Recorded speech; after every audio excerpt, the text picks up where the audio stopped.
father Pramod and my mother Anjana, who are sitting here today. They traveled here to get here from India. My sister's also here, Nisha. She also traversed the oceans just to be with me here today. It means the world that you guys are here. Jesse Greshna. I wouldn't be here today without their guidance, their unwavering support, and their relentless love. When President Trump informed me of his intention to nominate me as the director of the FBI, I was deeply honored. Sitting here today, I carry not only the dreams of my parents, but also the hopes of millions of Americans who stand for justice, fairness, and the rule of law. My commitment to these principles is deeply rooted in my family's history, which has profoundly shaped my worldview. My father fled Idi Amin's genocidal dictatorship in Uganda, where 300,000 men, women, and children were killed based on their ethnicity, just because they happen to look like me. My mother is originally from Tanzania. She studied in India, as did my dad, and they were married there. They would later emigrate to New York, as the senator pointed out, where I was born, and we were raised in a household of my father's 7 siblings, their spouses, and at least half a dozen children. That's the only way we knew how to do things at the time, in the 70s and 80s, the Indian way. But we would soon learn the American way. These values have and been the driving force of my career in 16 years of government service. Protecting the rights of the Constitution is of the utmost importance to me and has been every single time I've taken that oath of office. The recent terrorist attacks in New Orleans tragically claimed the lives of 14 innocent Americans and serve as a stark reminder that our national security is at threat, both internally and externally.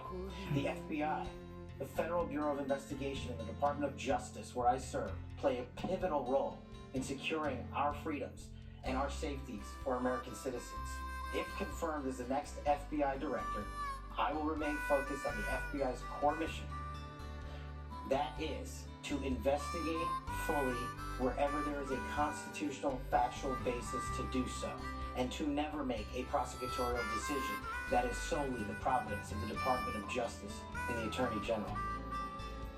For the first 8 years after law school, I served as a public defender, first for Miami-Dade County and later for the Southern District of Florida. During that time, I represented some pretty awful human beings charged with some pretty heinous crimes. But what I learned there was the core value that has been enshrined in me since, that due process must be provided without bias to all Americans. And if we cannot provide due process to the worst, then there can be no due process for anyone, and our constitutional republic fails. But I battled on that hill for that due process.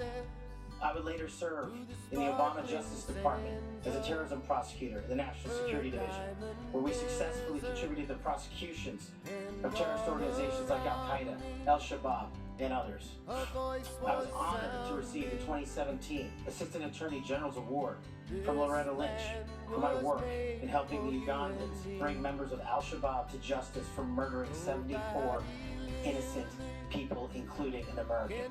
I would also receive the Human Intelligence Award from the Intelligence Community for related work on that mission. My experiences at the National Security Division and would later be followed by my experiences on the National Security Council as Senior Director of Counterterrorism, and later as the Deputy Director of National Intelligence, responsible for the production, creation, and promulgation of the Presidential Daily Briefing, our nation's most sensitive classified information and secrets to protect our country. My time in the White House was preceded by a time right here in Congress as a staffer on the House Intelligence Committee, where I spearheaded the investigation that exposed serious FISA Foreign Intelligence Surveillance Act abuses by members of the Department of Justice and the Federal Bureau of Investigation. That misconduct eroded the public trust in our FBI. The erosion of trust, as Chairman Grassley pointed out, is all too low today. 40% of Americans have trust in the FBI. In order to get it back, there's a twofold track, Senator. One, violent crime is exploding in this country, and we cannot afford them to allow it to run away. We must tackle violent crime. Just in 2023 alone, there was 100,000 rapes, 100,000 drug overdoses, and 17,000 homicides. The priority of the FBI, if I'm confirmed, will be to ensure that our communities are protected and safeguarded and our children have parks to play in and not needles to walk over. The way we do this, we let good cops be cops. We let law enforcement, and we provide them with the tools necessary and resources they need to get after violent crime.